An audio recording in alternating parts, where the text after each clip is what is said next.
News చూస్తున్నాం. Jagadgirigutta police station లో ఎస్ఐను ACP అధికారులు ట్రాప్ చేశారు. శబ్ద కాలుష్యం చేస్తున్నారంటూ బ్యాండ్ కొట్టే వారిపై ఎస్ఐ కేసు నమోదు చేశారు. ఈ కేసు నుంచి తప్పించడానికి ఎస్ఐ డబ్బులు డిమాండ్ చేశారు. ఎస్ఐ వేధింపులు తాళలేక బాధితుడు ఏసీబీని ఆశ్రయించారు.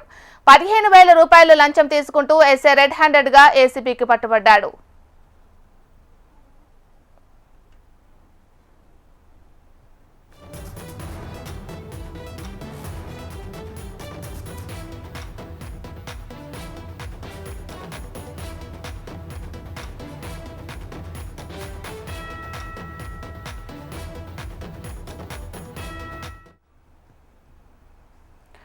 జగద్గిరిగుట్ట పోలీస్ స్టేషన్ లో ఎస్ఐను ఏసీబీ అధికారులు ట్రాప్ చేశారు. శబ్ద కాలుష్యం చేస్తున్నారంటూ బ్యాండ్ కొట్టే వారిపై ఎస్ఐ కేసు నమోదు చేశారు.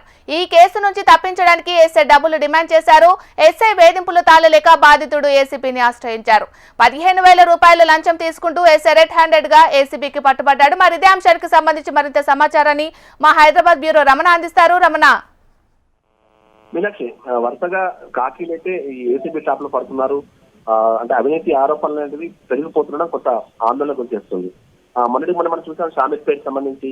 ఇప్పుడు జగద్గిరిగుట్ట పోలీస్ లో కూడా ఎస్ఐ ఒక బ్యాండ్ కొట్టుతూ జీవనం సాగించేటువంటి వ్యక్తి, అంటే అతను సౌండ్ పొల్యూషన్ కు కారణం అవుతుంది, ఇలా బ్యాండ్ నిర్వాహకులు కారణం అవుతుందంటూ కూడా వారితో కేసు నమోదు చేసే ప్రయత్నం చేశారు. అయితే ఆ కేసు నుంచి బయటకు రావాలంటే డబ్బులు ఇవ్వాలి, డబ్బులు ఇస్తే మాత్రం కేసు లేకుండా చేస్తారంటూ కూడా ఎస్ఐ పదే వారిని వేధించారు. 15,000 రూపాయలు డిమాండ్ చేశారు.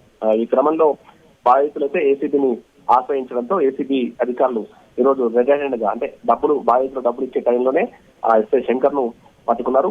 ప్రస్తుతం అతన్ని తమ అదుపులోకి తీసుకుని రిమాండ్ కూడా తరలించే అవకాశం ఉంది.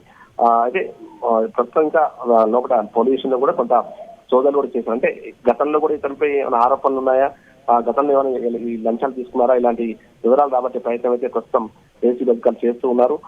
మొత్తంగా బాధితుడి ఫిర్యాదు మేరకే ఏసీబీ అధికారులు అయితే రెడ్ గా ఈ ఎస్ఐని పట్టుకోవడం జరిగింది. Meenakshi. Right, thank you Ramana.